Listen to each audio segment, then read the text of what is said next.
Shalom. First and foremost, I want to give all praises, glory, and honor to Yahweh, by Hashem, Yahweh Shai, by Hashem Rakak Kodash. I want to give double honors to the elder apostles of Great Millstone who rule well.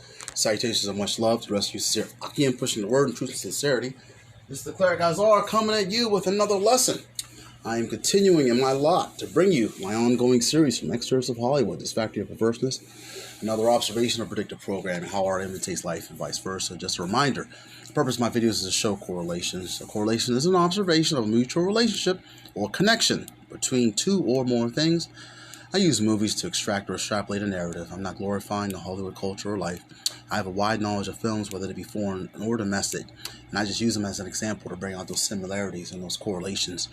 To quote Cecil B. DeMille, the greatest source of material for motion pictures is the Bible. I call this lesson, "This letter was written for the both of us." All right. The image I have on display is from a film I watched in my youth, of course being this truth. I reflected on this particular series. This movie was released on July 17th, 1981. The title of it, as you can see, is Zorro the Gay Blade, directed by Peter Medak. Okay, I've been really hesitant about doing this video quite some time. Probably because of the title of the film, but when I was introduced to this movie, one, I wasn't aware of the topic of the ABC community and so forth. Merely, I guess this was my earliest recollection of the Zorro character. And if you're not familiar with the Zorro character, there's countless of movies, television shows, and things for you to get an understanding. Basically, almost like Robin Hood. It's like Robin from the rich? No, stealing from the rich and give to the poor, basic thing. Just from a Spanish perspective, all right, in California, Mexico. Okay, but basically, in this particular film, this is actually a loose sequel to The Mark of Zorro. And let me get some information here. Yes, it's labeled as a tongue-in-cheek sequel to the swashbuckling adventure of The Mark of Zorro that originally came out in 1940. And I was always very impressed by it. Specifically the fight choreography and the fencing and things of that sort. Just the fact that I'm a martial artist. But despite that, like I said, I was maybe only 5 or 6 years old at the time when it came out. We went to the theater to see it. And me and my brother at the time, we always like to play out the scenes and so forth. But let me just go ahead and just give you an idea of what had happened. So basically, there's just 2 twin brothers named Don Diego La Vega and Ramon de la Vega. And they were the son of the original Zorro. Okay? And so basically, the original Zorro had died.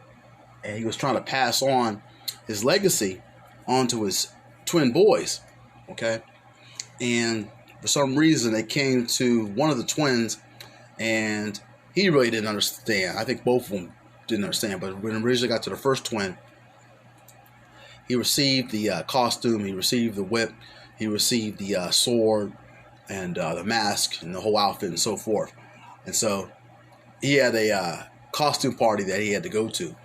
So he decided to take his father's Zorro costume and come to the Halloween costume or the costume party as Zorro.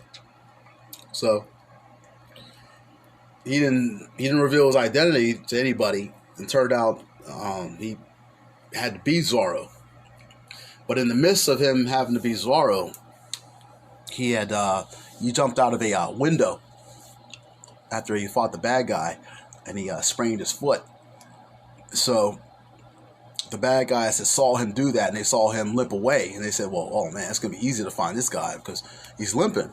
So he was out of commission for quite some time. Then all of a sudden, his other twin brother shows up, and his name was Ramon, and he shows up, and It's kind of funny because as a kid,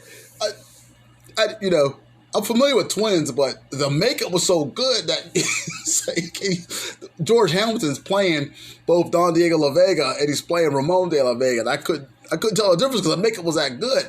But they were twins. So anyway, he was trying to reveal to his twin brother about what had happened with him getting the Zorro costume and getting the father's wish that because it's really good because the scene's like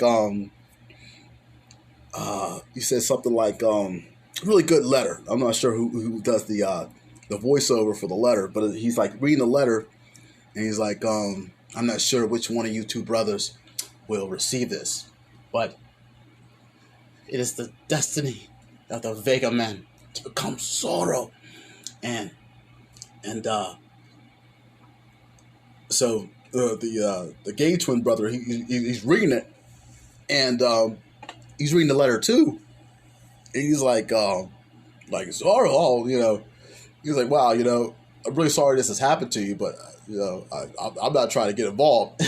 So it's like, so the other twin brother, it's like, hey, I can't be Zorro, but you can. He's like, so, and so. The reason why I picked this out is because I was thinking about the scriptures, the same thing. You got the 1/3, you got the 2/3. You got all of Israel. Okay? You got 1/3 of Israel. It's going to listen. You got 2/3 of Israel. That's not. And there's letters in the Bible as well. So that's what, hence of my title, this letter was written for the both of us. Okay? Because in a sense, all Israel is going to come into the fold. All Israel shall be saved. As depicted in, I want to say Romans, the 11th chapter. Let me just double check. I could be wrong. I got a feeling I am.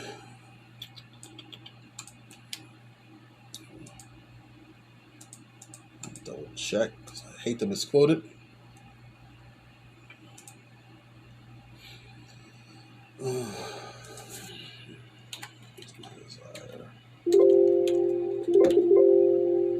Bear with me.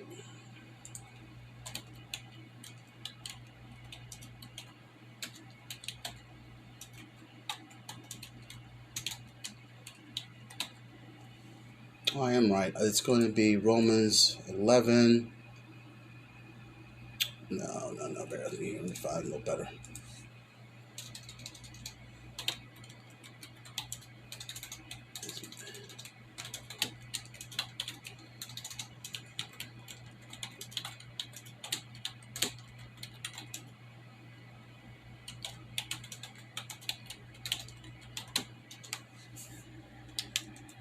Okay, I was off by one chapter, and I'm glad I stopped to verify. It's going to be Romans 10, and I was off by one chapter here. Yes, let me read this here. Romans 10:1, King James Bible. Brethren, my heart's desire and prayer to the Most High for Israel is that they may be saved. Okay, and that's true, and that's what's going to happen. Okay, all of Israel will be saved, but 1/3 of Israel shall be saved on this side, meaning before the destruction and during Jacob's trouble, they'll be exempt from judgment, and they'll be saved and delivered on the chariots. 2/3 of Israel will die on this side, and they'll have to be reborn in the kingdom. Okay, but they're gonna know right now, currently, that they were warned, because a lot of them are gonna think that everything's gonna be in a good case, but pretty soon, when all hell breaks loose, they're going to know that there have been a prophet among them. Let me bring out Ezekiel chapter 2, verse 5. Ezekiel chapter 2, verse 5, and it reads, and they, whether they will hear or whether they will forbear, for they are a rebellious house, and that's the house of Israel, yet shall know that there hath been a prophet among them. Okay, so basically, it was already designed that 2/3 of Israel will not be receptive to this truth and this knowledge and this good news. Okay, even though they have eyes, they can't see. Even though they have ears, they can't hear. You can back that up in Ezekiel chapter 12, verse 2. Okay, and it reads, Son of man, thou dwellest in the midst of a rebellious house, which have eyes to see and see not. They have ears to hear and hear not, for they are a rebellious house. Now, it's very interesting. And I brought this up to my brother, too, because he was going off and and he wasn't listening to me when I was trying to explain to him the truth. And I was saying how interesting how in the end, and of course you got to know the story of the Bible for them to resonate, and they don't know. But in the end of this particular movie, the one brother is captured because it was the one in spoiler alert, the one in black, as you can see on this poster. He's the straight one. The one in gold, he's the ABC community one. So the one in black, he finally came back. He healed up, and he was trying to save his girl, whatever, and he ended up getting captured, and they were going to execute him. And so his gay brother was already on the way to go do something, and he came back to save his brother. And me and my brother, we always used to play out this end scene because they both were fighting the bad guys and everything, and you know, of course, they won in the end. All right, but he saved them from an execution, which is kind of interesting because that's in the scriptures how some will be executed or be beheaded for the word, for the truth. Okay, and some will be saved from that particular misfortune. Okay, but let's go into one of Yahweh parables, or reason why Yahweh spoke in parables, and this is the reason why. Well, not really necessarily the reason, but he already states that some will not be able to hear. Okay, I'm going to end on this because I always like to end my videos on a good note, some type of silver lining. There's light at the end of the tunnel. So, in other words, there is a happy ending.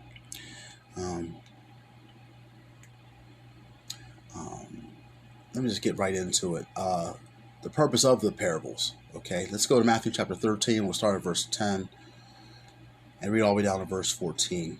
All right, Matthew chapter 13, verse 10, and it reads, "And the disciples came and said unto him, Why speakest thou unto them in parables? And he answered and said unto them, Because it is given unto you to know the mysteries of the kingdom of heaven, but to them it is not given. For whosoever hath, to him shall be given, and he shall have more abundance. But whosoever hath not, from him shall be taken away even that he hath. Therefore speak I to them in parables, because they seeing see not, and hearing they hear not, neither do they understand." Verse 14, "And in them is fulfilled the prophecy of Isaiah, which saith, But hearing he shall hear and shall not understand, and seeing ye shall see and shall not perceive." Okay, so, you know, both of the brothers, when they got this particular letter from the father indicating what their legacy was and what they needed to do, you know, they both had different reactions. Okay, and just like how we are in this truth as well, you know, the 1/3 have a certain reaction to this truth, and the 2/3 they have their own reaction to this truth. Okay, but it's still up to us to wash our hands of it, as being the prophets of the Lord willing, we're those men that we can escape this judgment. Okay, we just have to warn our people for what is about to happen. Okay, and but even though, hey, the letter's written for both of us. Okay, 1/3 and the 2/3. Okay, whether they hear or forbear, they still are marked. Okay, and we can wash our hands clean of their blood. All right, once all hell breaks loose. Okay, they were given the truth, they just didn't want to hear it, they didn't want to see it. Okay, and ultimately it was the Heavenly Father that sent that angel to cover their eyes and cover their ears. Okay, and but I've been real hesitant to come out with this video for quite some time. You know, just because of the title of the film. But it's one thing to watch it as a kid, unknowingly knowing what's happening, and then to watch it as an adult and get a different understanding of it. And it's so much interesting too to watch the Zorro film now, especially a serious one, compared to a comedy or a tongue-in-cheek. But I'll tell you what, those comedies from back in the day are so much better than the comedies of today. All right, and even then, sometimes the action or the serious part of it would be just as good, if not better, than some of the good action films of the day, or fair action films of the day, I should say. I'm pretty soon going to be deviating away from these film